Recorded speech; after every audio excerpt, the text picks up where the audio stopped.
And welcome to the Outs Flightdeck podcast dedicated to Montreal Alouettes football, presented by our good friends over at Royal Retros, where you don't need a time machine in order to get some sweet, sweet throwback merch. Head over to royalretros.com, use the code FlightDeck at checkout, and we will save 10% off your entire order. I'm Tim Capper. You can find me on X or Blue Sky at Repact. That's REPPACT.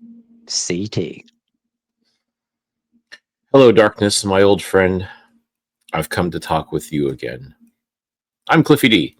You can also find me on X and on Blue Sky over at Cliffy D. You gotta give me something in order so I can at least try to auto tune it. Sure, we may get a copyright strike from YouTube for the video, but But that's a risk you're willing to take. that's the risk I'm willing to take. Yes, sir.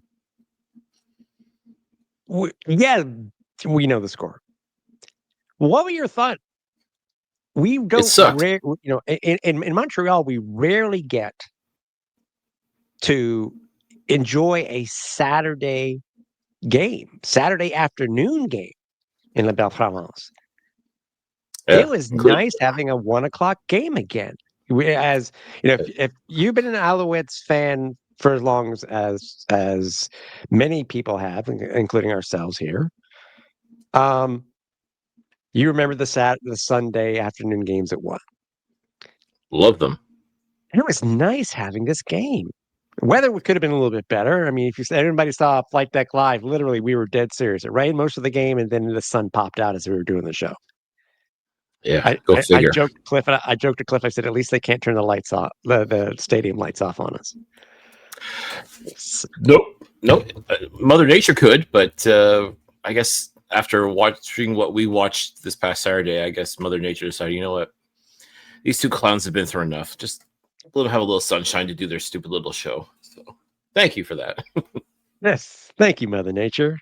And remember, that is the rain game for the next one. For a 1:00 start this year. Not the certain one coming up in October. Stay away from that one. Yes, please. Even if Marshall Ferguson is on the call, and my God, that guy he's like, man, bad weather just follows this guy. It just turns up like a bad penny. It's crazy. When it comes to Marshall Ferguson on the TSN call, somehow, some way, weather just seems to be in it in some way, shape, and form. And I'm perplexed at just the sheer coincidence. It just always seems to be whenever he's around, bad weather is sure to follow. Yeah. As I said, stay away. So the Owls lose. Again, I'm sticking with the word flattering by 26 to 9. Lose five straight, longest losing streak since 2018. Still in second place at 5-7. Very weak East. CFL but again, Eastern Division. Yeah, but still in first place. Second place. Second. Now. And it's just it's been a broken record for reasons, obviously, whether it be the injury list or whatever, but more or less it has fallen on the quarterback situation of what has happened. I think Owls fans are really looking forward to what's going to happen next week, because most likely DA will be coming off and being activated, but we'll see. If anybody happened to watch the first practice presser, they're non-committal, and I understand why. And this is something that you've been saying, Cliff, too, I think the past couple of weeks. Davis Alexander to be 200%.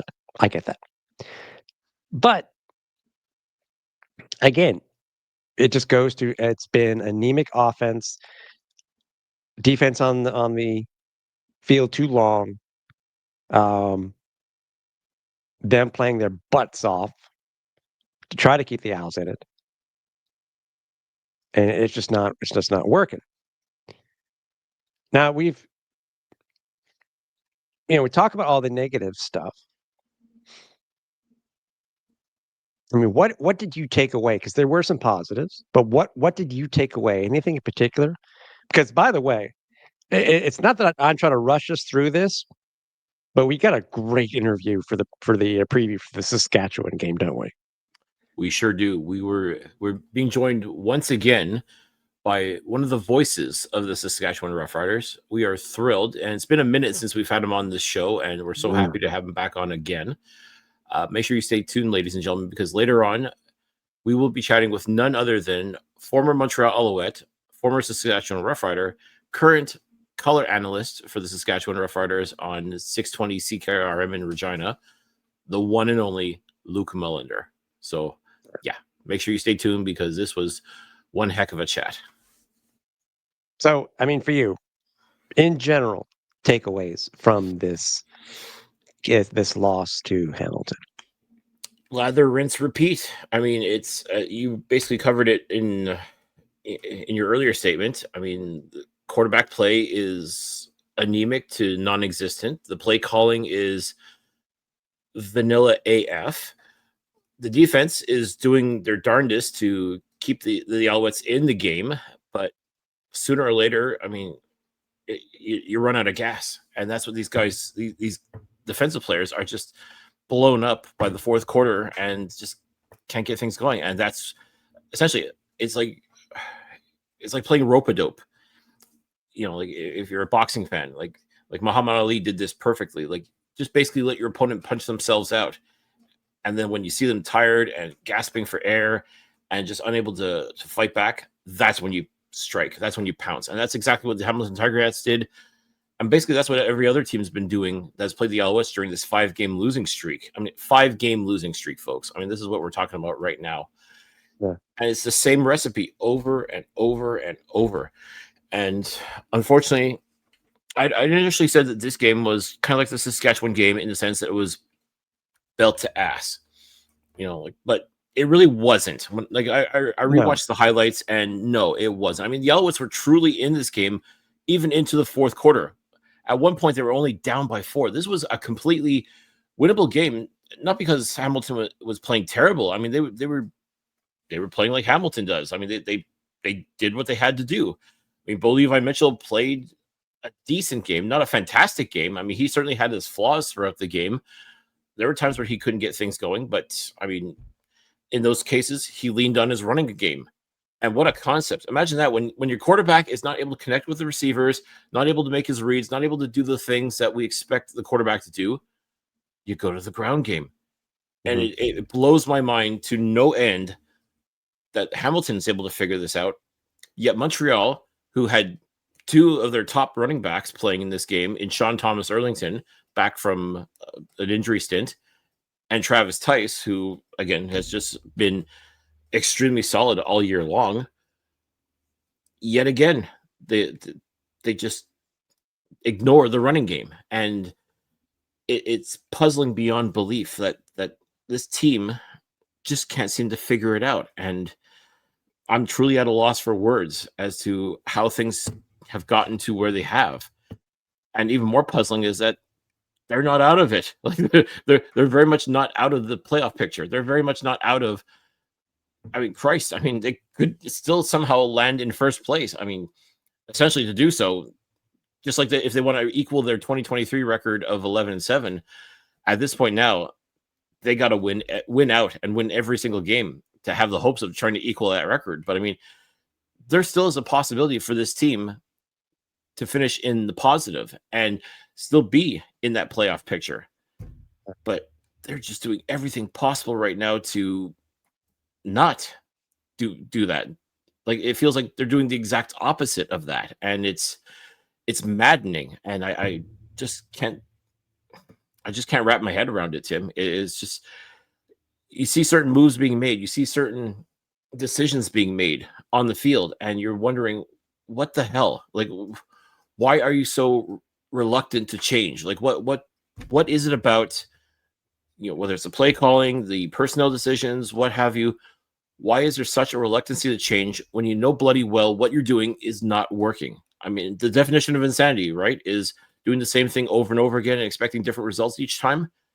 Well, Saturday was just a masterclass in that as far as I was concerned. And we're just left here to talk about it and wonder why, what the hell, what is going on with this team? And is there truly a solution at this point, or have they given up? Have they decided, no, it's not worth it? If we don't have big play DA leading the charge, then we're screwed, and we may as well just act accordingly. Yeah, it's frustrating. And you look at the stats for the Alouettes right now. Travis Tice is just this shy of becoming the Alouettes leader in rushing yards. But the problem is, though, that's less than 400 yards. It just goes to show how really they have avoided the run for whatever reason, as you stated, and it's put everything onto the passing game. But you would have thought. Remember at one point, what was it? One point earlier this year where the Alouettes went, was it it was 15 straight, was it 15 straight passing plays that the Alouettes did, and we got up in arms because they didn't have a single run. But that was with DA. That was with DA. And they won that game too. Yeah, I know. So it's just been a bad year overall. Again, our leading rusher has just less than 400 yards. Which is barely a blip on the radar as far as like when you compare to other teams. None of our quarterbacks could be even considered to be ranked as far as passing yards goes. I mean, no. And offensive touchdowns, I mean, what are those? I mean, yeah. I'm sorry to say, like, I know the Alouettes defense, their identity for the past couple of years has been mostly defensive forward. I mean, this has been a very dangerous defense-led team. But offense, you need to put points on the board. And this team just can't do it, other than the occasional field goal from Jose Matos Diaz. And I keep saying this over and over, and I'll say it again if I have to, but you can't win football games in this league just kicking field goals. You need touchdowns, honest to goodness touchdowns, whether they're pick sixes or offensive touchdowns. You need to put touchdowns on the board. And asking this defense to score points for you, as well as prevent points from being scored, clearly is too much of an ask for this current iteration of the Montreal Alouettes. It's too much to ask, and it's not fair. Even I even go as far as say it's not fair, because as we talked about, by the time the fourth quarter rolls around, this defense has been on the field so bloody long, they're sucking wind, and they just can't execute. They can't do the things that we expect them to do, and it's frustrating, because I'm sure they're frustrated too. They got to be looking at their offensive counterparts and like, hey, are you guys in this game too? Because I feel like we're carrying doing all the heavy lifting here, and that's got to be a frustrating feeling as well. Like, this offense is just non-existent. I can't even call it. I don't even want to call it anemic, because anemic would suggest that they're actually doing something. But quite frankly, at least especially in this last game, they are doing jack squat. No, it's the last 2 years. The last 2 years, at some point, the Alouettes had that run last year after starting 10-2. They went on that. Yeah, and was playing like garbage. Same things now. But again, I understand people are saying, well, Tim and Cliff, there is the issue with quarterbacks. I get that, and you're not wrong in saying that. You're not wrong in saying that. It's just a matter of finding some consistency, and it was something that we'll talk about before we have the interview. But it leads into hopefully setting the Owls up for what's to come. Hopefully, as I mentioned, maybe next week versus Toronto. We'll see. There were positives. Again, as you stated, down by 4 at halftime, down by 7 with at least 9 minutes to go. I think it was in the fourth quarter, but just couldn't get over that hump.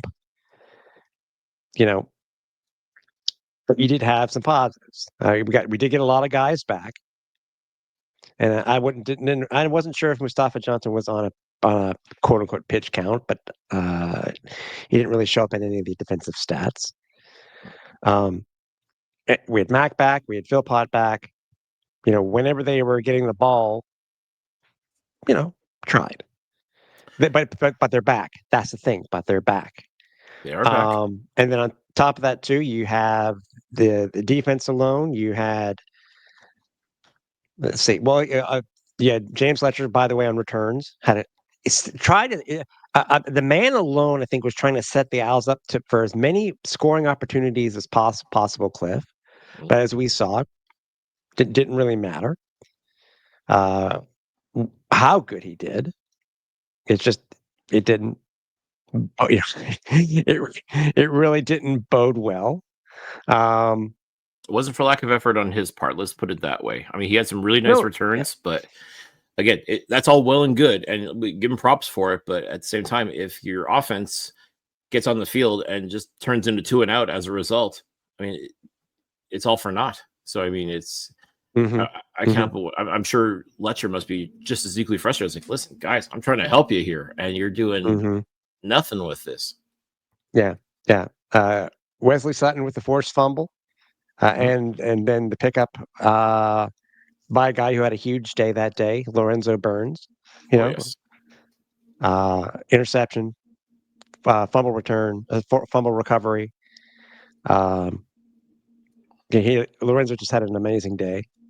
He really did, and props to him, because again, it was this time last year that he had came back to the Alouettes, and it took a while for him to find his form. And again, if you watch the interview with him, you know why he didn't look his best last year. But this year in 2025, with that, maybe it's just that security of he's got his full-time gig here in Montreal. His spot is secure, for lack of a better term, but he's definitely playing with purpose, and you absolutely love to see that. And to me, I'm so happy for that kind of turnaround for him to make.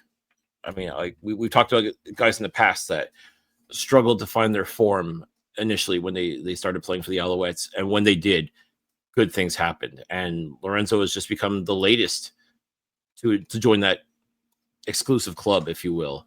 And I am extremely happy for him. And again, as great as he's been on the field, he's even better off the field.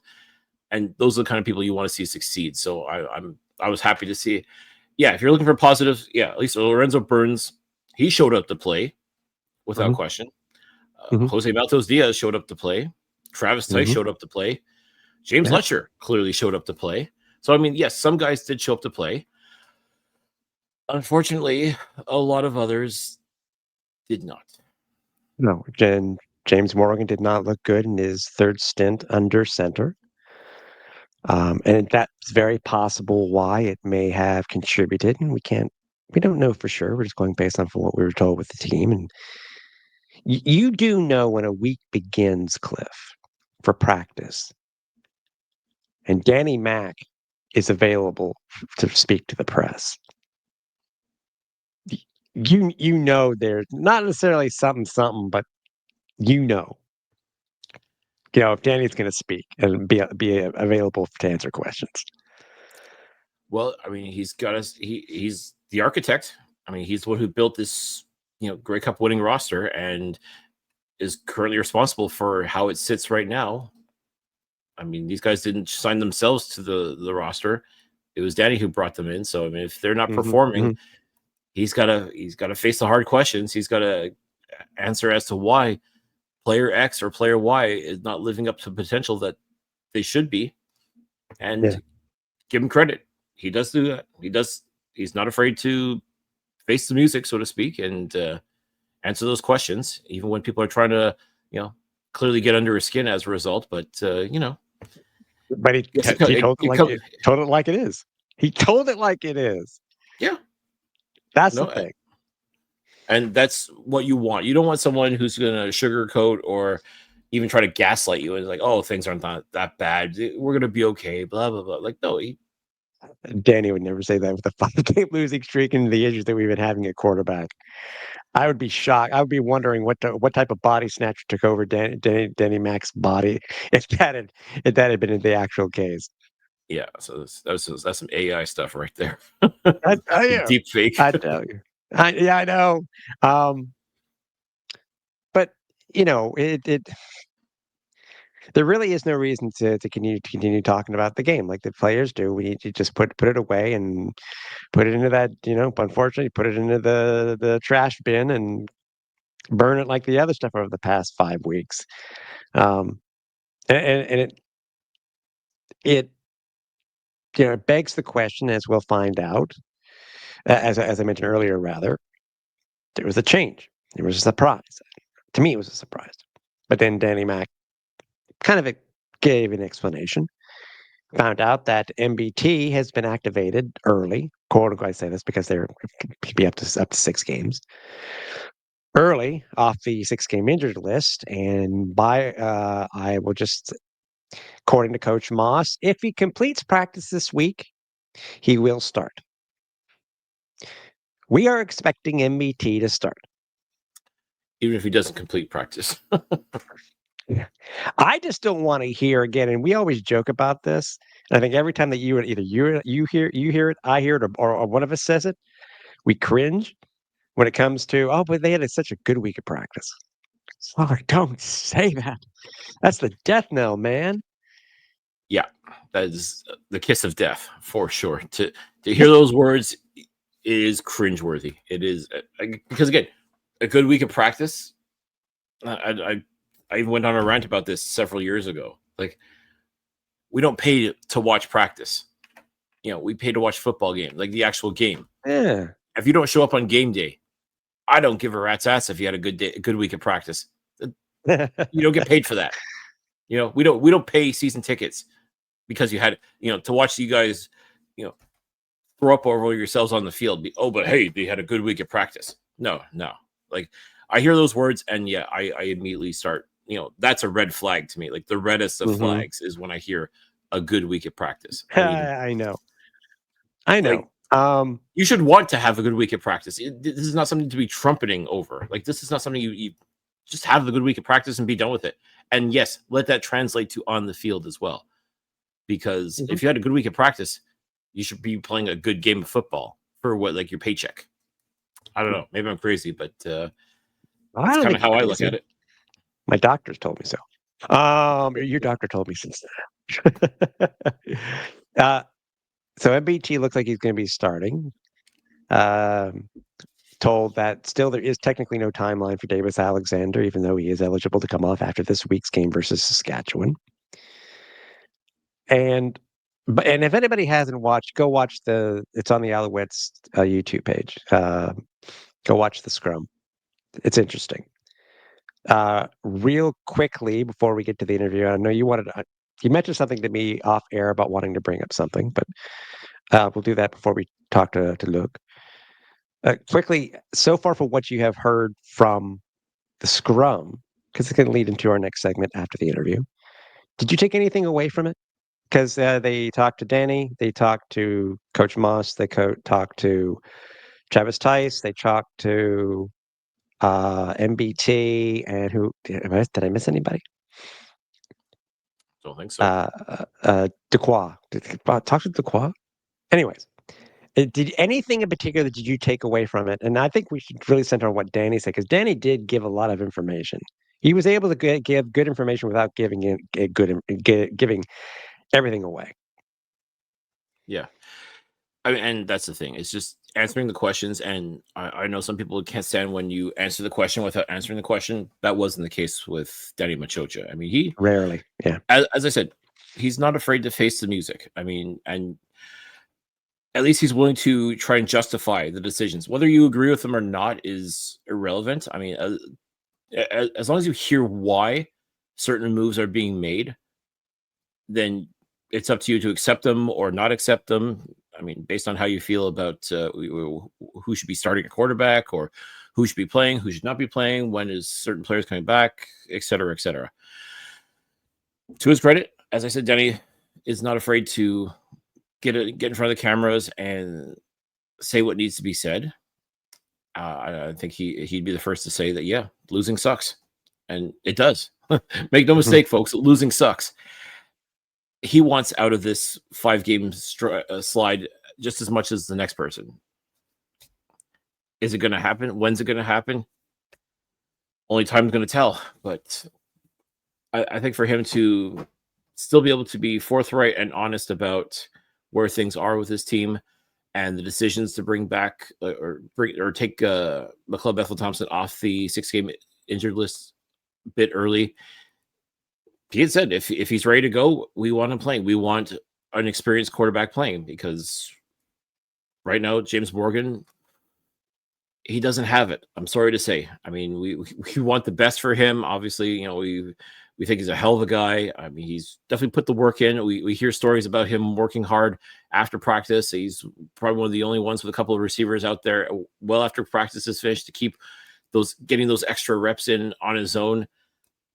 That's great, but I mean, it's not translating. And I'm sorry to say, I hate to say it, but James Morgan just doesn't have it for the Montreal Alouettes. They need a quarterback who has it. That being said, nothing I've seen from McLeod Bethel Thompson has suggested that he has it either. And that's the tough part, is because James Morgan is a relative rookie in this league, has not seen very much action, has only been truly with the Alouettes since late last year or early last year. So you can forgive any of his shortcomings. McLeod Bethel Thompson, on the other hand, is very much a veteran footballer in this league and in other leagues for several years. Like he's won championships. He's done just about everything that you can expect a quarterback to do playing football, and is still turning in bad performance after bad performance. I mean, that pick six he threw to Tyrell Ford of the Elks is going to remain burned in my head for a long, long time. There was nothing about that game in particular that suggested that he should be back on the field. I truly wanted him gone, and maybe you can't release a player who's injured and such, but also depends on how much money is guaranteed in this contract. I'm sure there's a lot of that as well, and maybe it's truly is is he going to truly get the chance to redeem himself? Is he able to redeem himself? I'll be honest, I've got my doubts. I would love nothing more than be proven wrong. And for this Saturday, if MBT truly does get the start, and really, truly, why wouldn't he? I mean, that's just, he's trying to cast any sort of, a shadow of a doubt or anything like that. Don't play us like that. Like, I mean, you want him to play, he's going to play. That's all there is to it. Now, that being said, if he comes out and plays lights out football against the Saskatchewan Roughriders and starts, throwing for like 300-400 yards, couple of tutties, even in a losing effort, hey, that's great. That's amazing. But I just 2024 MBT. Nothing would make me happier to see that. And it's so funny because when you think about MBT, invariably you think about Cody Fajardo because they were traded for each other. Yeah. Look what Cody Fajardo's done with the Elks. I mean, and everybody comes back to, why did we trade Cody Fajardo? How could we trade Cody Fajardo? It's the worst trade ever. All right, folks, we discussed this already on the Alouettes flight deck before, why Cody Fajardo was traded. Clearly, I'm going to have to explain it again to you all like you're 5 years old. So bear with me here. The Alouettes, I'm sure, would not have traded Cody Fajardo had Davis Alexander not been absolutely phenomenal last year. And if you look at the first 3 games in 2025 where Davis Alexander was starting quarterback, you saw why they had to trade Cody Fajardo. He is absolutely outstanding. Unfortunately, he's not bulletproof. He's injured. He got injured, came back, got injured even worse, incredibly. And unfortunately, Davis Alexander's first year as a full-time starter for Montreal Alouettes will unfortunately be marked with spending more time on the sidelines on the injured list than on the field. That's something no general manager could predict or account for or anything like that. Cody Fajardo had said very clearly last year he wanted to retire as a Montreal Alouette, i.e., I don't want to leave this team, i.e., this is my team. He truly felt like he should still be the starting quarterback, even though he got injured last year and played through the injury for reasons we can only speculate upon, to tell you the truth. Mm-hmm. Whereas Davis Alexander was primed and ready to go. and could have played some of those games that Cody Fajardo played in and lost for the Montreal Alouettes. But, people just take a look at what Cody's doing in Edmonton, and hey, props to him for it. I give him full marks for it. Like, he went in over there with the best of intentions. He was going to be the backup to Trey Ford. He was going to help him along, yada, yada, yada. Trey Ford, unfortunately, flames out. Cody Fajardo steps in and has been playing lights out football for the past few weeks. Yep. In a perfect world, yeah, maybe he should be doing that for the Montreal Alouettes. But he was never going to become a backup here in Montreal. He wasn't going to be second banana to Davis Alexander. Why would he? Davis Alexander was his second banana. And now all of a sudden, and again, he sure as hell was not going to take the pay cut that he got, because let's not forget, Cody Fajardo was being paid a handsome sum of money to play football for the Montreal Alouettes. And ain't no way he was going to give that up, as well as his starting job, because the young guy, had a couple of good matches, and you think that, he's the future. Like, I'm sure that's exactly what Cody Fajardo was thinking. It's like, no, if you don't want me for me, then send me somewhere else. And that's exactly what Danny Machocha did. And I'm sure when the Elks offered MBT, it's like, oh, by the way, this guy is going to completely flame out and just play awful football for you in 2025 if your quarterback is injured. Hope that doesn't happen. Yeah, fortunately, it doesn't work that way. I have no doubt in my mind that Danny Machocha thought he was getting that McLeod Bethel Thompson, who played pretty decent football in 2024 for Edmonton, despite being on a completely inept, lousy team. One would think MBT, playing now for arguably a very high-powered, top-tier team, he should fit right in and even flourish. Instead, we got the exact opposite. And I think that's what's frustrating people more than anything else is you promised us that MBT. Instead, you're giving us this MBT. We don't want this MBT. We want that MBT. We want the MBT that won the Grey Cup for the Toronto Argonauts. We want the MBT that, despite playing for a god-awful team like the Edmonton Elks, still managed to rack up 400-yard games and touchdown after touchdown after touchdown. We want that MBT. Now, we've tried to be positive about MBT throughout training camp, throughout the preseason, even throughout his stretch as starting quarterback for Montreal Alouettes. It's going to happen. It's going to turn on. He's going to get it figured out. And every single time, it kept blowing up in our faces. So, I just don't see why you'd go back to this. Like, what is Cameron Dukes really that terrible a quarterback? Is he? I guess he's not having a good week at practice. Is that the case? I mean, Shea Patterson came into the game last week for short yardage. Okay, fine. He's a big boy. He's tall. He can definitely plunge for that first down like Caleb Evans did. No problem. I get that. I'm good with that. But you see, James Morgan doesn't have it. Put Cameron Dukes in there. He's played against the Riders in Saskatchewan, so I don't think the moment of playing there in a possibly hostile crowd is going to affect him too much. The guy won a Grey Cup last year with the Argos. I mean, I'm baffled as to why you would have to. You felt the need to pull MBT off the 6-game list early to basically throw him into the lion's den wearing meatloaf underwear and hope for the best. To me, it's just it's a potential recipe for disaster. And as positive as I want to be about this Alouettes team and their ability to get it figured out and get off the schneid and start winning football games when it truly matters, like as in this time of year, like the last third of the season is when it truly, truly counts and when it really matters. To not have that faith that MBT can do that is disheartening, to say the least. I would love nothing more to be proven wrong this Saturday. I would love for him to come in and just light up and say, hey, F you, Pine. Look what I did. Well, please do. I hope he does. And I'd be the first to tell him, hey, man, I had no faith in you. You made me eat my words. Good on you. I just don't think that's going to happen. But, hey, I've been wrong before, and no doubt I will be wrong again. So, yeah. Everybody wants to have, obviously, the Davis Alexander that was chirping at the Tiger Cat players this past week. That was epic.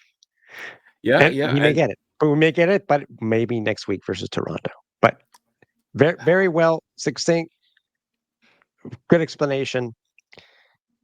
People, you need to write down because you're going to be tested at the end of the year. We got the matchup with the Riders this week. 10-2 Riders.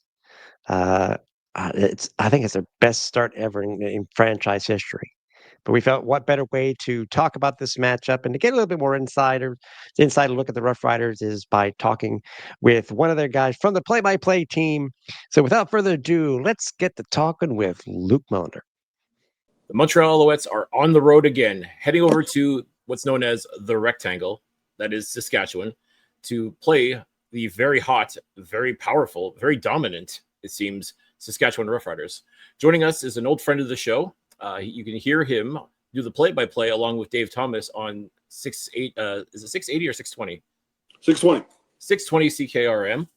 We are thrilled to be joined by former Rough Rider and former Montreal Alouette, Luc Mullinder. Luc, welcome back to the Alouettes Flight Deck. Hey, man. Thanks for having me, guys. Oh, boy. Talk about a tale of two teams when it comes to this Saskatchewan Roughriders and Montreal Alouettes. I mean, back in the day, I'd consider it a rivalry, but nowadays, it feels like both teams are going in completely different directions. Well, you have to remember that the most recent Grey Cup won between the two of the teams is in Montreal. So I think that it feels that way right now, but there's a lot of season left. And I think that for the East, there's no team that's pulling away. Every team there has, I think, a evident weakness, if you will. And only one of the teams, though, is missing their starting quarterback, and that would be the Montreal Alouettes. And from what I hear, he may be coming back shortly. Obviously, that's a good news for you guys because they're a completely different team, I think, when Davis Alexander is at the helm. And so, obviously, for the Saskatchewan Roughriders, the last time we played the Montreal Alouettes, it was a bit of a dominant performance defensively. I don't think that the Alouettes passed the 46, and the only points that you guys got were 50-yard field goals. But again, there's a lot of season left, and on any given weekend and Saturday, in this case, you can lose to a team that's perceived as not being as good as you. And if you don't show up, if you don't do the things that's right during a practice week, you're probably going to take an L no matter how good you're playing before. Well, this team, much like they did against Saskatchewan a few weeks ago, they basically had their lunch eaten for them by the Hamilton Tiger Cats.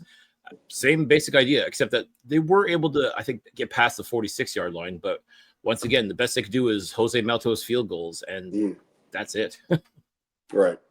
But again, I think that you get your quarterback right. I know that there's a couple other injuries there. You guys are always going to have a good defense. I think that's probably where you guys are going to be helped the most. Getting your starting quarterback is just not having the defense on the field for as long as it is, or for as many times as it's going on. Right, like as a former defensive player, anytime your offense gets consistency, you get rest. Right, and you're not always. You don't feel like you're going right back out there as soon as you sit down, for instance, right? So I think that, again, when you get your starting quarterback back holistically, things will be a lot better. And I think that if there's any one fault, it's probably just the fact that, right now the Montreal Alouettes, unlike I always say in the CFL, you need two starting quality quarterbacks to compete for a Grey Cup. And it, just so happens that you guys right now don't have two. You have one, and he's not playing. So, again, there's plenty of season left. There is, and again, like if you were taking a look at 2 years ago when the Alouettes won the Grey Cup, the Alouettes are more or less in that position right now at 5-7. Correct. If they want to repeat that, they're basically going to have to run the table, like literally no more losses if you want to equal that record. And I have to say, Luc, it's just I hate to be negative, but it's looking like it's going to be a lot easier said than done. Well, I mean, let's see. Where are they right now, boys? They're at 5-7. The only team that's ahead of them in the East is 7-5. Right? You look at the crossover. You're not in any danger there, right? You just gotta string things together. right? That's the CFL in a nutshell. And here's the other thing too, right? Like, this is a game of or a season where you got to break things down into thirds, right? Like, as long as you're playing your best football in the final third, in the last 6 games of the year, you're gonna have a shot at the end of the season, right? It's just about getting in, and I think that, if I'm the Montreal Alouettes fan base, who's one of the best fan bases in the Canadian Football League, you just got to remind yourself that 66% of this league goes to the playoffs.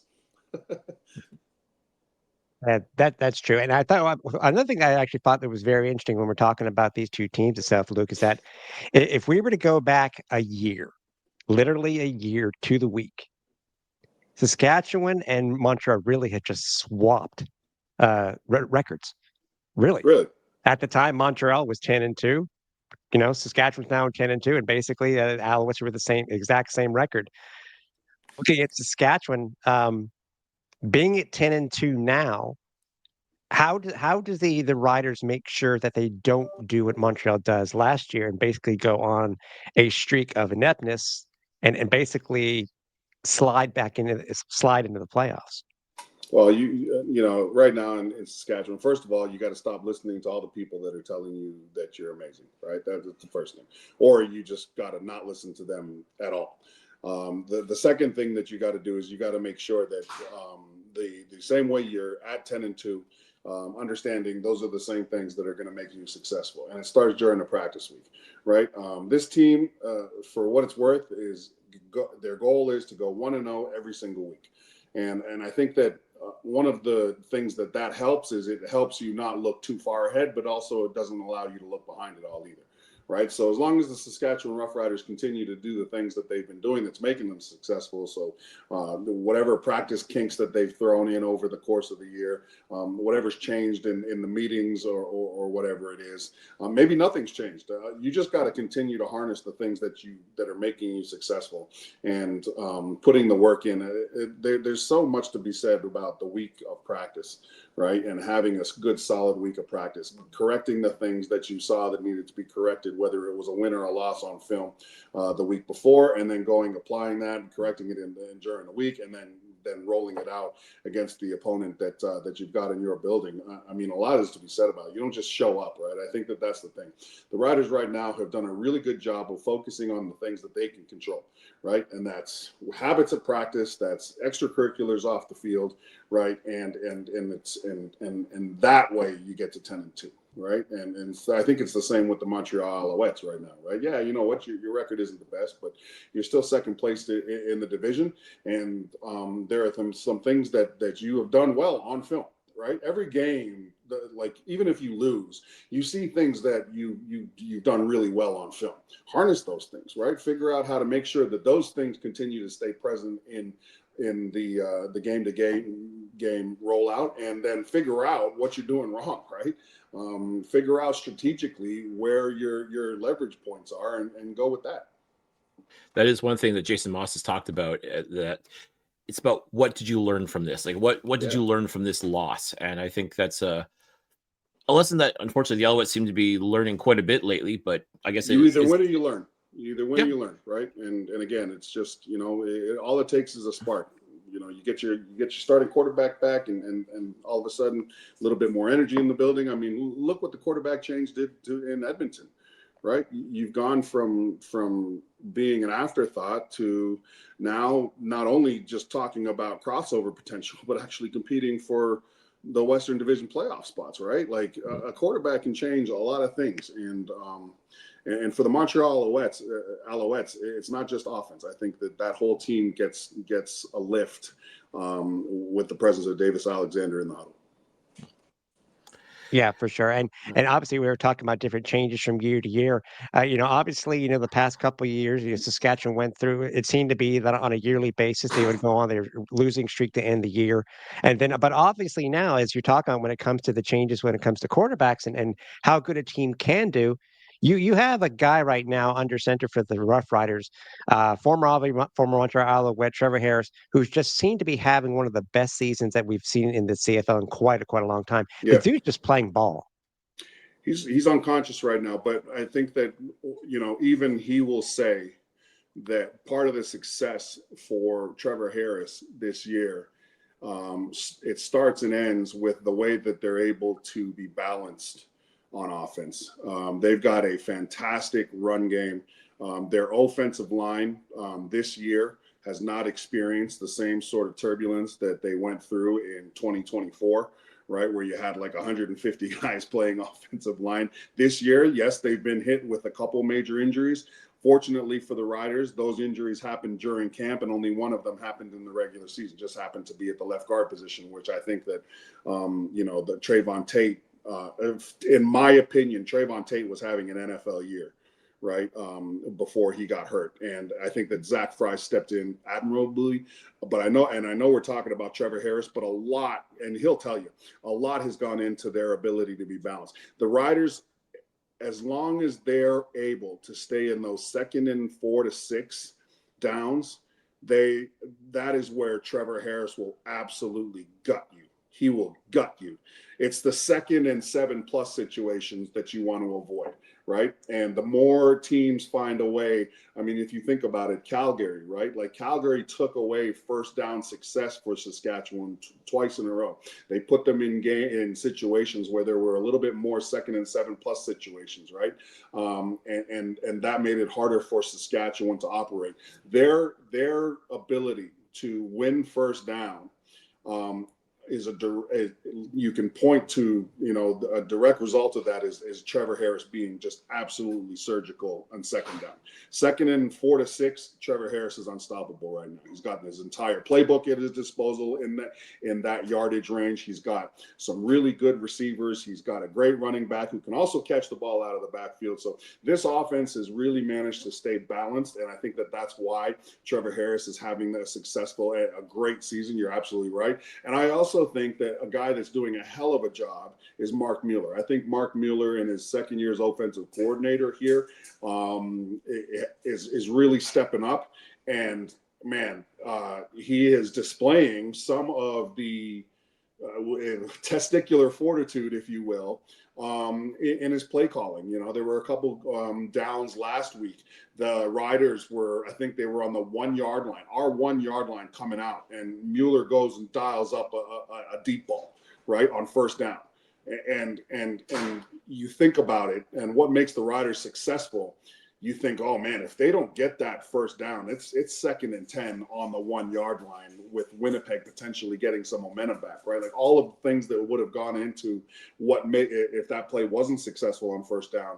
The fact that he went out and called it, man, he's just got confidence in their crew. I think that whole unit is really clicking, and Trevor Harris is absolutely dialed. But the Riders have to stay in that 2nd and 4 to 6 range in order for that to continue. So you got to keep winning first down. And it's incredible to think, because normally when I think of Trevor Harris, again, not to be disparaging, but a lot of his style is dink and dunk. And again, if you can make it work, more power to you. But right, every once in a while, Mark Mueller, as you said, like just comes up with these plays out of nowhere, and all of a sudden you're like, wow, Trevor can do that? That's incredible. Well, and the other thing too is, right, I mean, and again, like out of those shorter downs, when you're not in 2nd and 7+, you're not in 2nd and 10, 2nd and 15, the whole time, right, or at least a lot. It also lowers your turnover ratio, right? I mean, he's thrown 19 touchdowns, and he's only thrown 8 picks, right? Like, again, Cody's protected the ball well, but he hasn't played the whole season. I think that he's only thrown about 3. But I mean, you look up, you see Nick Arbuckle, who's thrown probably 10 picks. You've seen, Caleros, who's thrown 13. Like, turning the ball over is a big deal in the Canadian Football League, right, guys? So the fact that they've been able to have success on first down, they've managed to keep themselves out of 2nd and long, and Trevor Harris has been surgical. I mean, the other piece is he hasn't turned the ball over a ton. Just got to, as long as given the opportunity to make touchdowns happen as opposed to field goals, then yeah, no doubt you're going to win 10 games out of 12. That's a great point too, right, Cliff? Is that I mean, you guys have been around the Canadian Football League long enough that you have to understand that you don't win Grey Cups by kicking field goals, right? You've got to cross the goal line with the football, and those are and the Riders have been doing that.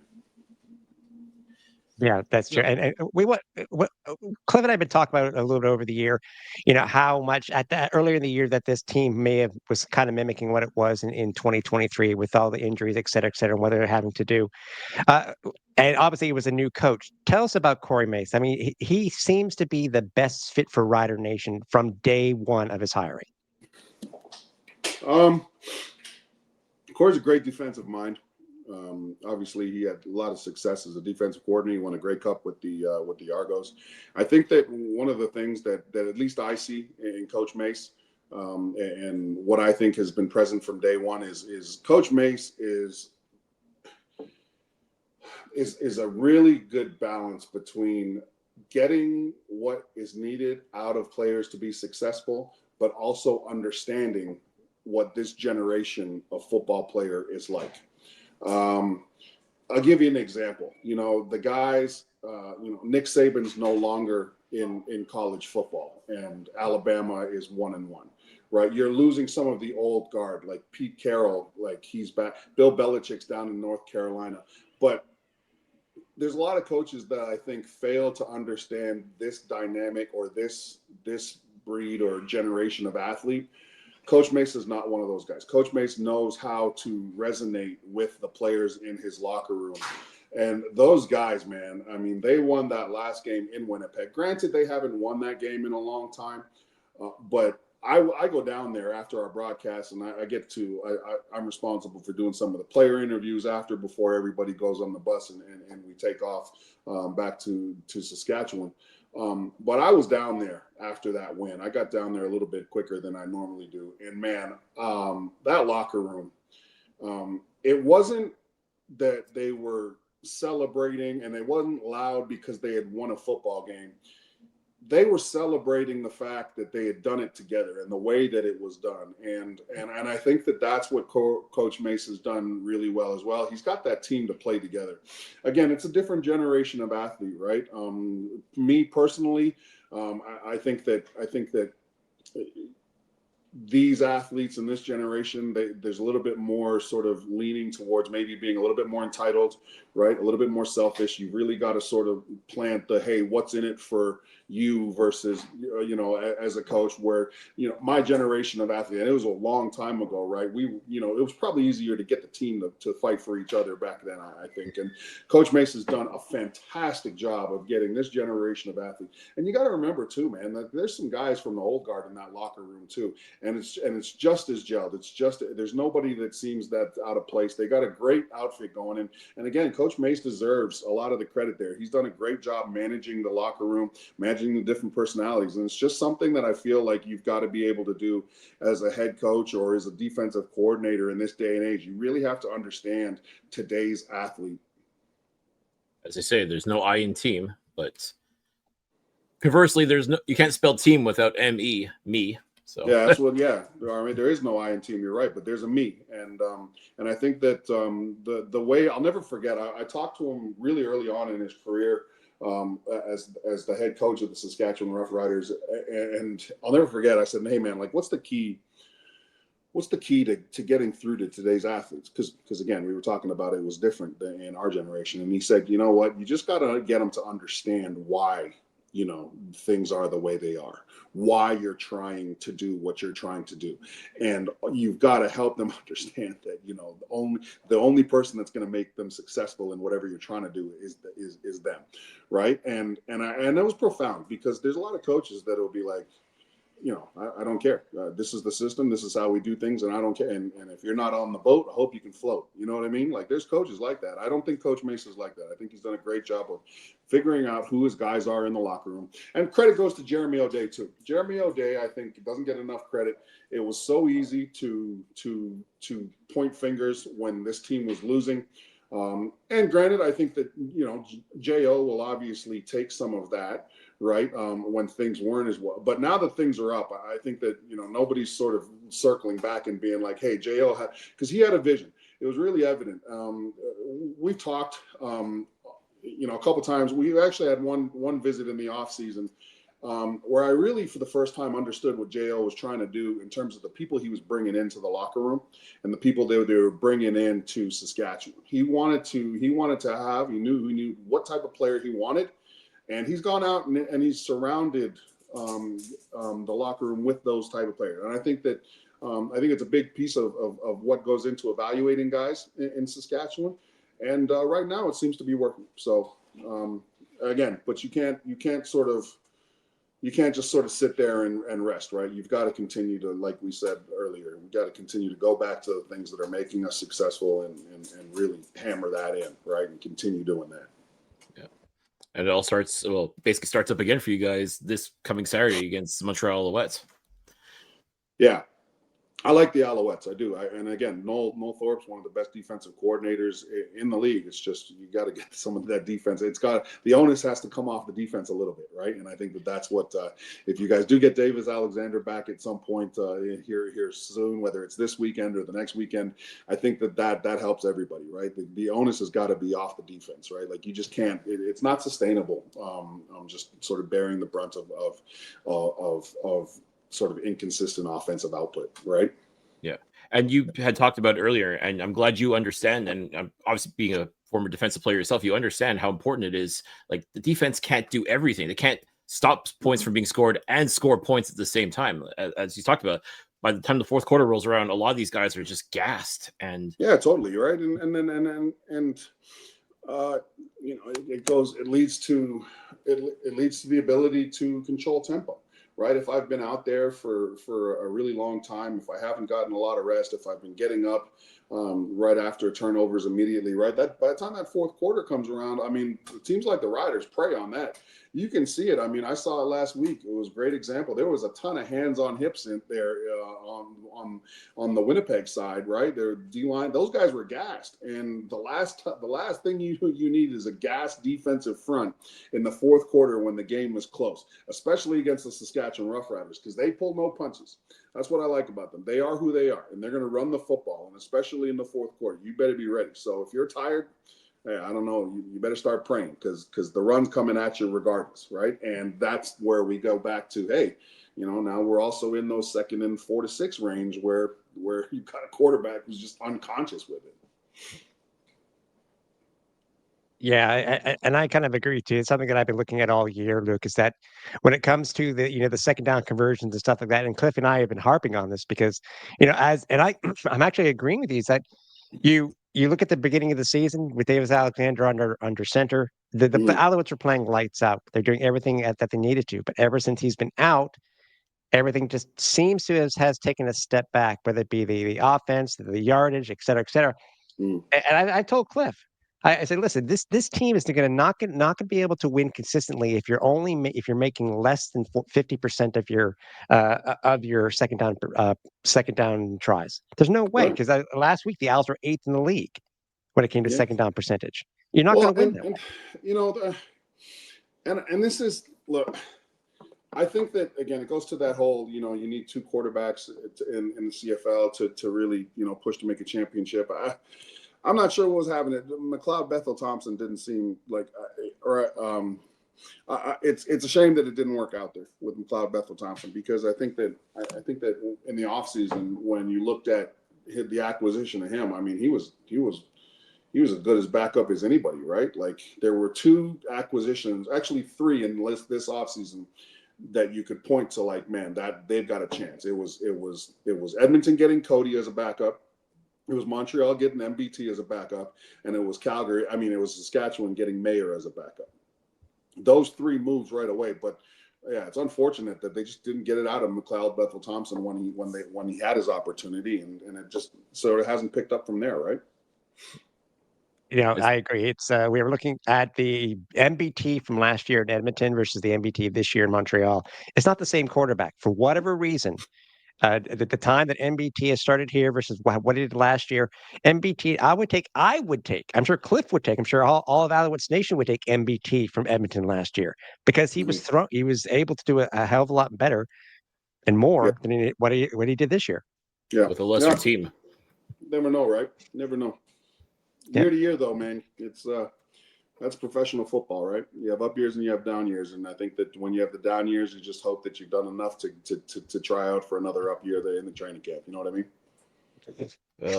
And again, I don't want to be negative, but I mean, like, just based on what we saw this year, gosh, I mean, if MBT can turn it around and get it figured out, that'd be fantastic. But wow, I mean, he really had, aside from that game in Calgary, which arguably the defense and Jose Maltos won for him, I mean, he just really hasn't looked like a competent quarterback, period.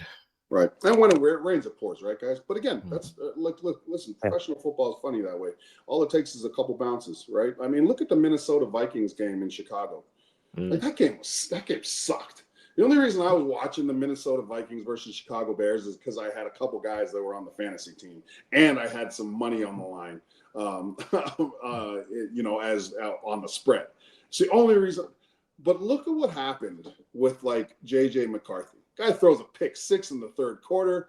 I mean, you're looking like, oh, it's a wrap. And then Caleb starts missing, and all of a sudden, 1 or 2 plays later, and now they're saying that JJ McCarthy is the second coming of the guy in Buffalo, right? Like that's how quick it can turn around, and so that's why, again, the Montreal Alouettes, they got such an amazing fan base, man, and it's good too because I don't see the people jumping off that bandwagon, and it's nice. It's just 1 or 2 bounces, and it could happen this weekend, right? If the Saskatchewan Roughriders don't have their act together, there could be 1 or 2 bounces that go Montreal's way that just set them up for success that game, and that's all you need. Sometimes all you need is a spark, and things get back on the right track. And again, I will say that it's not like you guys are dead last in the division. You're literally second place in the division. Right. And Hamilton, for whatever it's worth, they're balling. Bo Levi Mitchell, it's awesome to see. Right. Like we need this league, as much as we don't want to admit it, still needs superstars. And there isn't a ton of faces in the league right now. You're looking at Bo, you're looking at Trevor, you're looking at a couple other guys. But it's awesome to see Bo Levi Mitchell playing so well. But again, you guys are in second place. Like you're second place in the division. Just keep doing that. Right. Like it's not all bad. No, they always say it's darkest before dawn. So, I mean, maybe, hopefully for Alouettes Nation, the darkest part has already come and the sun's starting to peek through. I'll tell you, man. In 2012, I always wanted to play for Tressman, right? And that's why I spent 2012. And man, I'm telling you, man, you guys got it so good over there. Those fans over there, that fan base, and it's been really nice to see when the Riders were there this year. I know that the result wasn't what you guys wanted, but I was saying to our play-by-play guy, it's so good to feel this energy back in McGill Stadium. You know what I mean? Because it's what makes it so tough to play in McGill Stadium is you can feel the fans' energy there. It's really cool. So, you know what? I'm just obviously I'm always pulling for the green and white. I make my home in Saskatchewan, but it's nice when I see that the Alouettes have some success too. You're always pulling for them in the background, you know. It's always good. You have a soft spot in your heart for us. We appreciate that. That's nice. Hey, look, I got one thing I wanted to ask you before I let you go. I don't know if Cliff has a follow-up question before we let you go, but I just wanted to, in all the time that you played in the CFL, you saw what the Alouettes came out of training camp with as their 1-2-3 behind center with quarterback. In your career, have you ever seen anything like what the Alouettes have gone through, where all 3 quarterbacks went down and all ended up on the 6-game injured list and had to go to their 4th and 5th starters? Had you ever seen that in your career? Not at the quarterback position, no. It's and it's again, but hey, like it opens up opportunities, right? Like, man, I'm a really big fan of Shea Patterson. I wish he would have played a little bit better when he got his opportunity out in Saskatchewan. I think he's a hell of a quarterback, right? So with closed doors come open ones too, right? It's just, yeah, you're right. Like to see all 3 quarterbacks go down like that, that's crazy. I remember in 2008 we were a really good team, and we stayed a really good. But man, we had what it seemed like our whole receiving core break their ankle, right? And it was just crazy. We were going through a ton of injuries, and we were like, man, what's happening? Those are just something you got to deal with, right? Like, trust me, if there's one team that doesn't feel sorry for the Alouettes, it's the Riders, because last year the Riders literally had I don't know how many combinations of offensive linemen have. You got to realize, and I think you guys know this too, and that's what makes the quarterback situation so weird in Montreal is normally your offensive line, right, and some of positions like quarterback, you're able to withstand like one or two catastrophic injuries, right? You can deal with that, especially on O-line. Last year, the Riders had like 5 catastrophic injuries. It was crazy, and the fact that they were still able to get to the all the way to the West Final, it's a testament. I thought Edwin Harrison, their offensive line coach, I thought that he was like the assistant coach of the year that year, right? And you guys got the coaches that have had success in that league, right? So. Again, I don't see the panic button needing to be hit in Montreal. I just think that, it's going to take a couple bounces and maybe the return of your quarterback to get it back. But yeah, you're right. It's very rare. I don't remember 3 guys going down all in a row. Though that's your whole depth chart. You know what I mean? Like all of camp. Yeah, that's nuts. Yeah. It's tough, especially too. Like 2 years ago, this team won a Grey Cup. Last year, they were arguably the best football team in the league. And then see where things are at now is I get it. I get why people all of a sudden are like, wait a minute, this isn't supposed to happen to us, but yeah, it can happen to any team, to anybody. Yep, and that's and when it does, that's when you have to rely on your coaches, right? You have to rely on your coaches and your scouting system. That's what makes professional football special, right? Is that the teams that are able to not only withstand the injuries with the guys they got in the locker room, it's about the guys they're bringing into the locker room as well. It's about the adjustments the coaches the staffs make, and that's why I think that like what type of coach are you? Are you a coach that demands the most out of a certain system, or are you a coach that's going to take the guys that you have in your locker room and develop the system around them, the guys that you have there, in order to create success, right? There's always a balance. From your lips to God's ears, man. All right, before we let you go, Luke, this Riders team is 10-2. They're practically unstoppable, unless they play the Calgary Stampeders for whatever the reason is. But yeah, exactly. Yeah. Do you see this team finishing the year 16-2? Wow. No, I don't think they'll finish 16-2. I'll be pleased as punch if they do. 16-2 though, like you're looking at a team that's potentially going to clinch a playoff berth, pretty much in the next 2 weeks if all goes well, right? Like, that's a long time to have a playoff berth clinched. There's gonna, and depending on when you get. Like and again, I hate doing this because this is a long way away, and this is coming from the guy that said the Riders are going to be in the Grey Cup in like February. I said that in February. You know what I mean? Like I thought that was going to happen. I didn't say they were going to win, so they were going to be in it. But like, let's just say you go out and you continue the way you're playing, and you get to the last 3 games, for instance, and you've already locked up the West. Or you get to the last 2 games and you've already, you know what I mean? Like, how do you look at your roster then, knowing, right, what Tim was talking about, that, there's teams with that are on their 4th string quarterback or 5th string quarterback. Like, how do you look at your roster if you have 2 games to go in the year and then you also have a bye? That changes everything. Right? It changes the way you look at the roster. I mean, you're going to get all sorts of media types. I'm fully invested on this media side now, right? So I'm included in this now, right? Like but you're going to get everybody saying, oh, you should sit this guy. Oh, this guy was playing, you want to sit this guy. And then you go like, so can they finish 16-2? Absolutely. Will they? I'm not sure. I'm not sure you want to. If to be truthful, I want a little bit more adversity to hit the Saskatchewan Roughriders. I want a little bit on the field, not in the injury thing. But you want your team to have to really push, and that's why. The other thing about it is, and look, Winnipeg has been in the last few Grey Cups, right? On the West, and they've won, 2 of them or whatever they've won, right? I just feel like if you're not pressed to play your best brand of football, all 6 of those final games in the last third of the year, I don't it's not good. It's not conducive to a Grey Cup win, in my opinion. You know what I mean? Like, for instance, the Argos. You remember that when the Argos won one of their Grey Cup, they had to play every game from like game like 11, it felt like, and they were in your situation. You said it first, right, Cliff? You know that the Alouettes really need like to win all these games.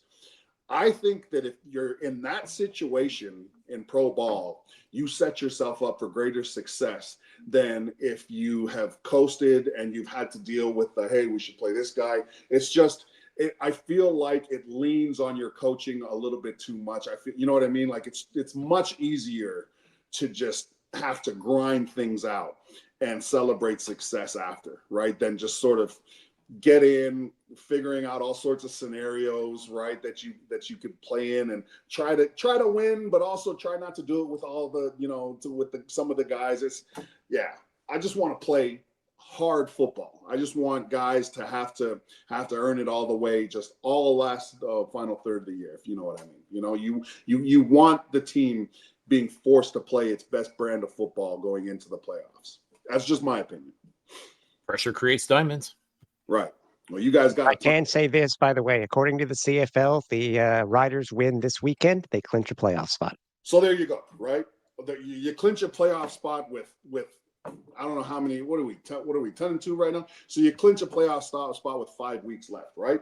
Like, again, that's a fantastic, and it's a testament to how well they've been playing. It's a testament how well his coaching staff has done. It's a testament to the guys that J.O. was bringing into the locker room.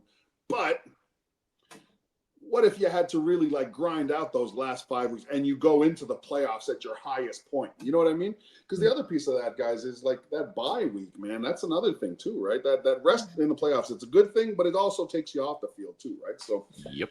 Yeah. Don't want to have to navigate too much, I guess. Maybe that's what I'm saying. You don't have to navigate too much. Some things fine, but you don't have to navigate too much at the end of the year. Absolutely.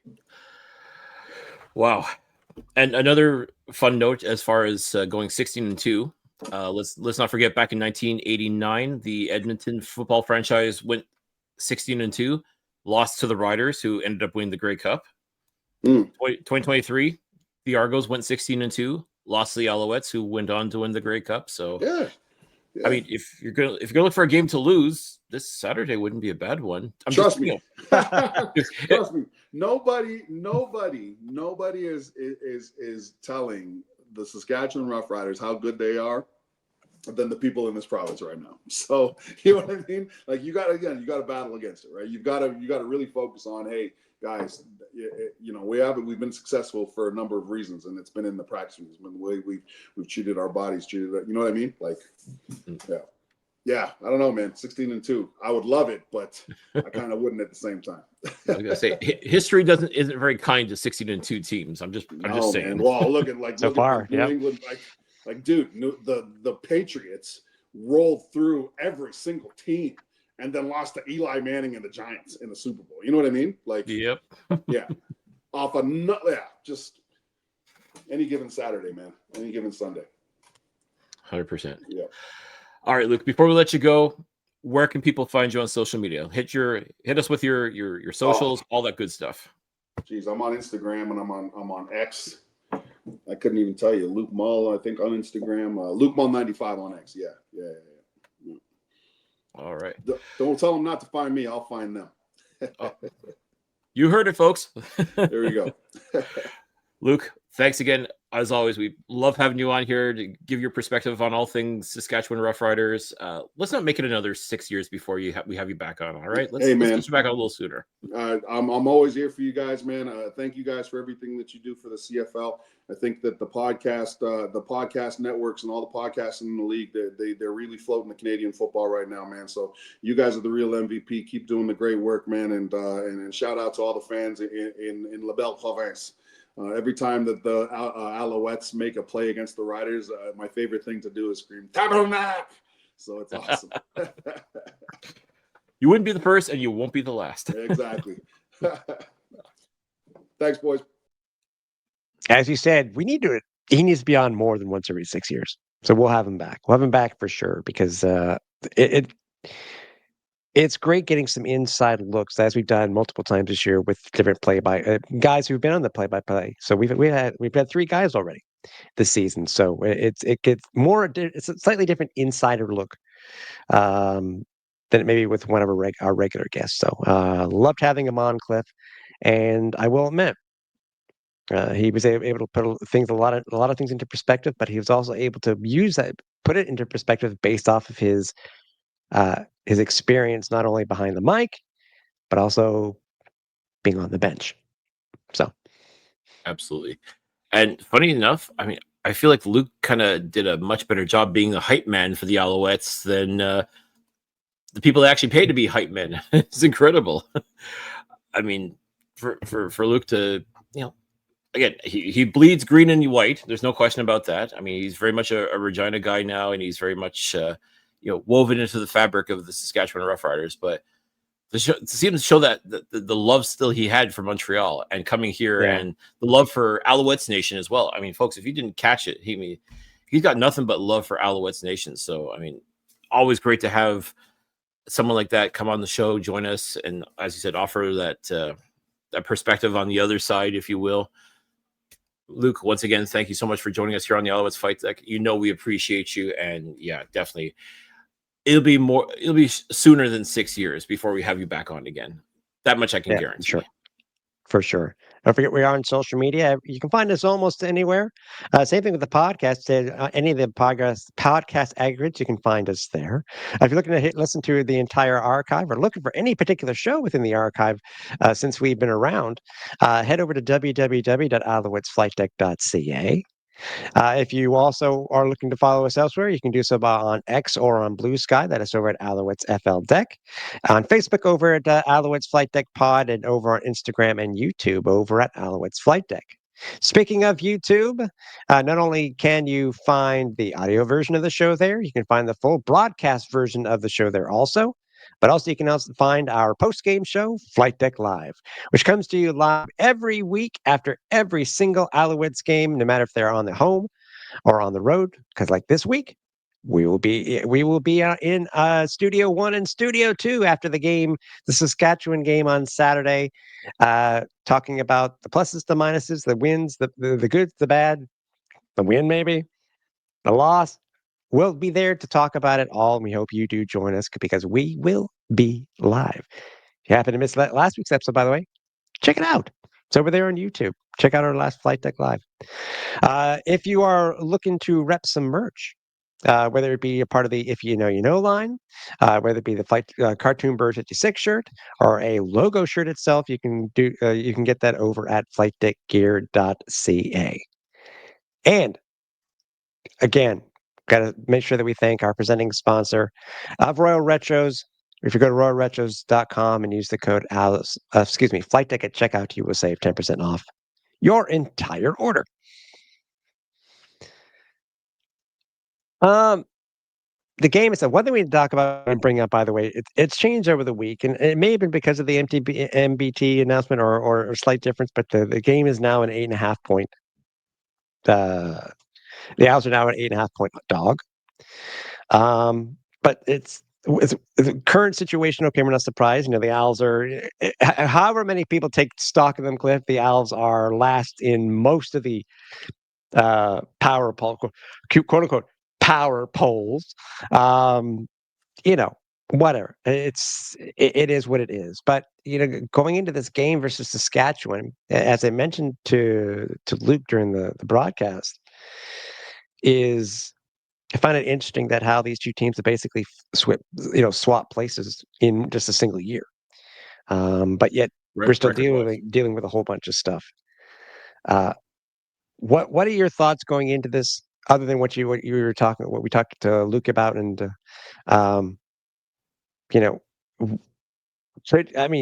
could we pull off? Could we? We know he can't run. But maybe we can have a Travis Tice tiptoeing down the sidelines in for a winning touchdown. Maybe. I mean, is that a possibility? Oh, anything's possible. That is the beauty, truly, of the Canadian Football League. Is, as Luke talked about, any given Saturday or any given Friday, any given day, any team can win. What will it take for the Alouettes to win?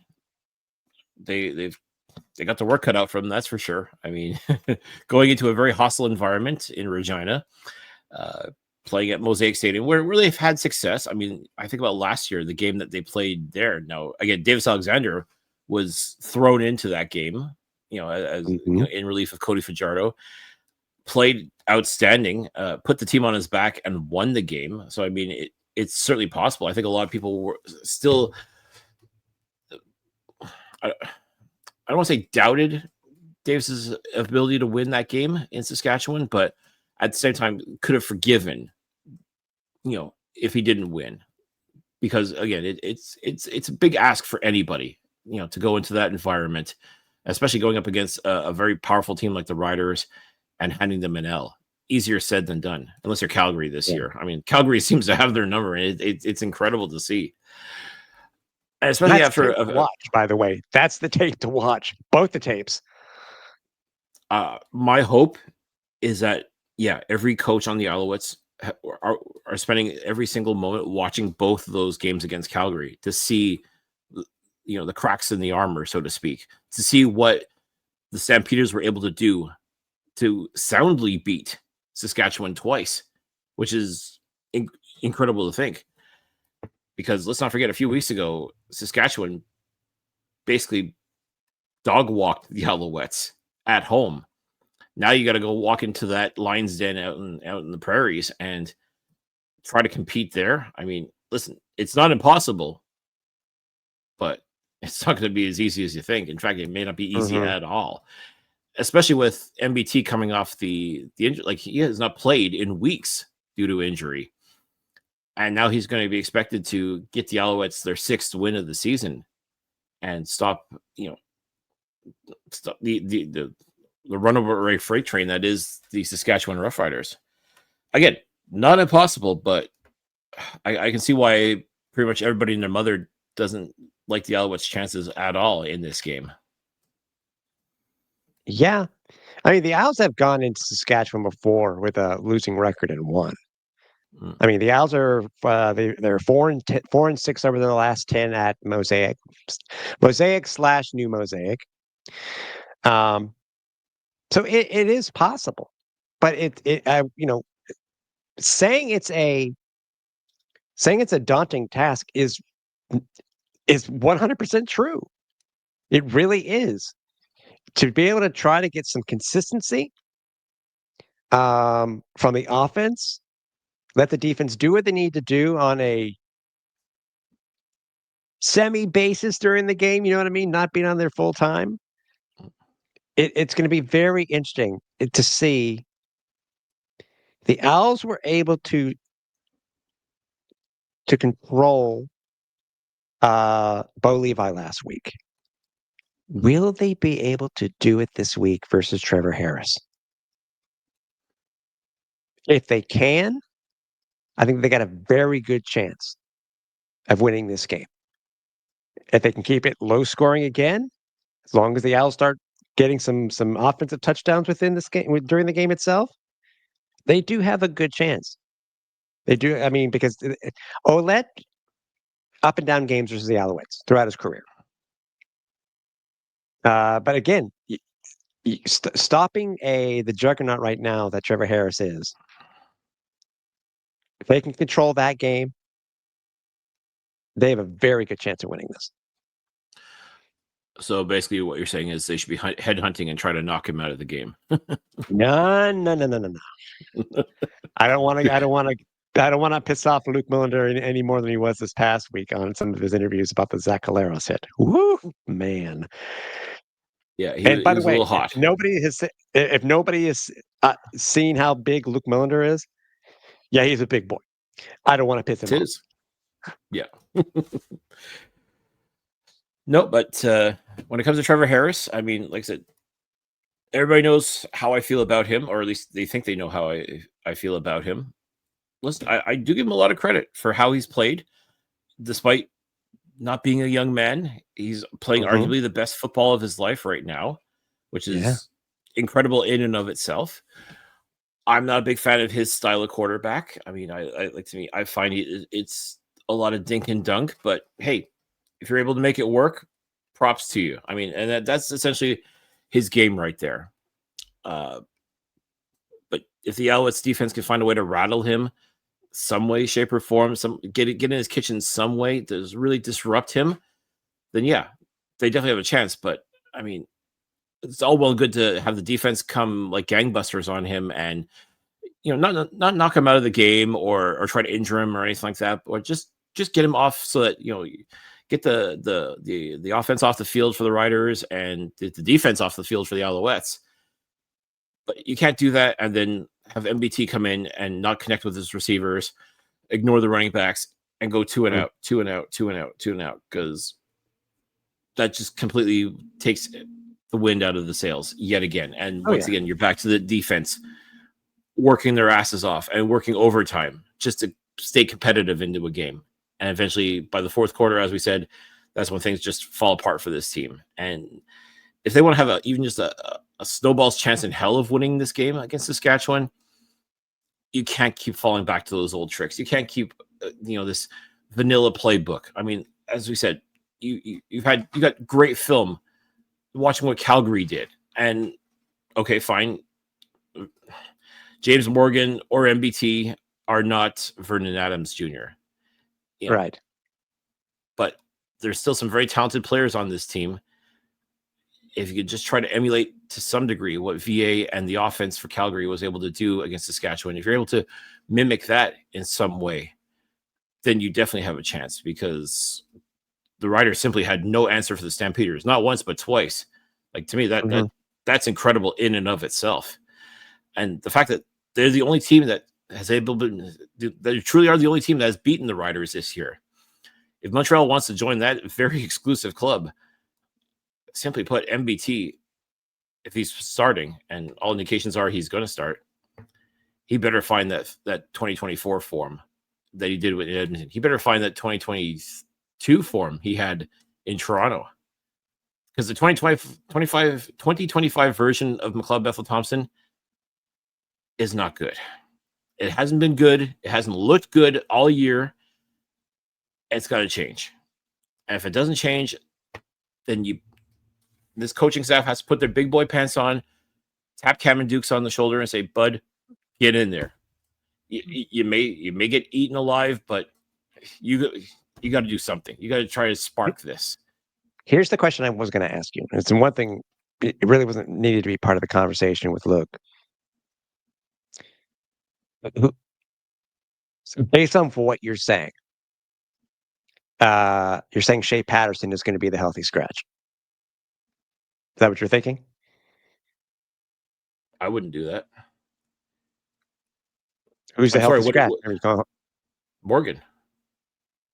Oh, wow. Didn't see that. Okay. Didn't see that one. I don't think that'll be the case, but I don't think so either. But I mean, I'm sorry, but again, not to knock the guy or kick him when he's down, but he hasn't done it. He hasn't done anything to warrant like nothing.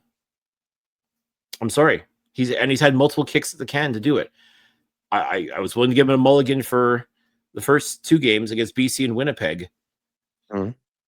But after having a bye week and a full week of practice to prepare for the Hamilton Tiger Cats and to put up the dreadful numbers that he did, I'm sorry. I'm sorry. I'd be making him the healthy scratch. Shea Patterson's played in Saskatchewan as a rider and against the Riders too. Cameron Dukes has played against the Riders and didn't look out of place. I don't believe he got the win, but he didn't look out of place. And MBT, I mean, we've already said it all when it comes to him. So I'm sorry to say, I think Cameron Duke or James Morgan, I don't see a reason for him to go to Saskatchewan. Interesting. I honestly, you surprised me. I did not expect you to say that. Did not expect you to say that. I don't. Again, unless you saw something that I didn't, Tim. I think it'll be Shea Patterson who's going to be the healthy scratch. No. Did you see something that would suggest to you that? Yeah. No. I think it's just comments. I think it was comments from the scrum itself that we had for the first day of practice. I think it was from Coach Moss. or we're saying somebody was. I think I'm paraphrasing here where he said that James would be the backup. Now, mind you, that could be third string too. Okay, I get that. But that kind of led me to believe that either, you know, that one of the other two quarterbacks, Dukes or Patterson, are going to be at a healthy scratch. But I don't then know. the question will come, which we may find out sooner rather than later, is who's going to be released once Davis becomes active. That's the question for next week. If that's the case, if Davis is activated versus Toronto, It is, but I don't know. Like I said, by the way, those who haven't seen the injury reports, Davis this week has been still limited. I'll leave it at that. So it's a step in the right direction, at least. I mean, it's better than DNP did not participate. So for sure. And the comments that we heard, I think it was from Coach Moss talking about from 1 week to the next, seeing how much he could sling the ball, his mechanics when it came to him slinging the ball. And by the way, I got to talk about this anyways. I know it's completely off topic. Have you seen the Kia ad with Davis Alexander? Yes. If he really did throw 92 miles an hour, I don't want him hurting his elbow. When was this commercial filmed? When was this commercial filmed? Is what you have to ask. No, that I know. No, that I don't know. But it's still in general, just a general comment on the commercial itself. We've known for years he's had a rocket arm. I mean, this. Oh, we know that. But I don't want him throwing out the arm or the elbow or the shoulder. Whenever it was shot, because it did look nice when it was shot. Oh yeah, still. Yes. No, your answer surprised me. We'll see what happens, dude. We'll see what happens. It's just a matter we gotta get through this game first, and is what it is, and look, most likely Stevie Scott will be the backup to Travis Tice because SDE was put on the 6th game with a stinger, which I don't remember. I was curious why we didn't see him in the second half, but. And again, when it comes to stingers, I mean, sometimes they're not as bad as they seem, but you always got to err on the side of caution. And it's a good thing they did, because look at the results.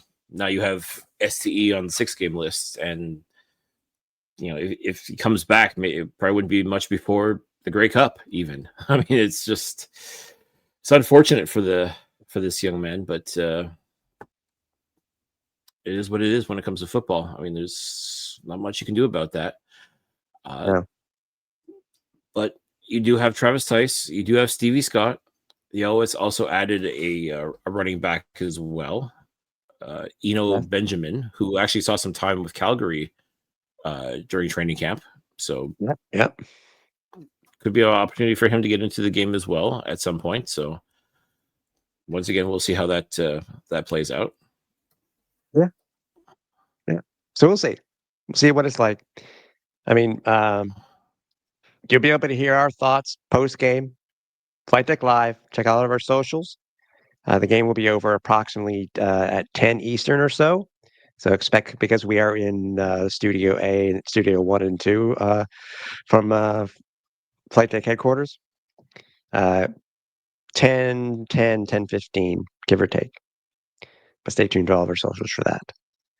It'll be post-game, win or lose, but also too, folks, especially if you watch us on YouTube, make sure, if you haven't already, hit the subscribe button. That way, and ring the notification bell, because that way you will be notified when Flightdeck Live goes, whether it's 10, 10:15, 10:30. Well, not be quite that late, but when we do go live, you will be notified. Overtime, maybe. Overtime. I don't know. True. That does happen in the Canadian Football League. The teams do sometimes go into overtime. So yeah. All this to say that yes, if whether you follow us on X, Facebook Live, or YouTube, for Flight Deck Live, make sure you're notified. Make sure you're subscribed and following so that you do get that notification for when we do go live. Exactly. Again, thanks to Luc Mullinder for joining us this week. Great insight. And have any suggestions for who we need to bring on next? Shoot us a DM. Send us a message. We're curious to know what you guys think. Because without you, we would be just talking to ourselves. So we'll see you guys post game on Saturday. So for the last time here at the Flight Deck for Cliffy D, I'm Tim Capper.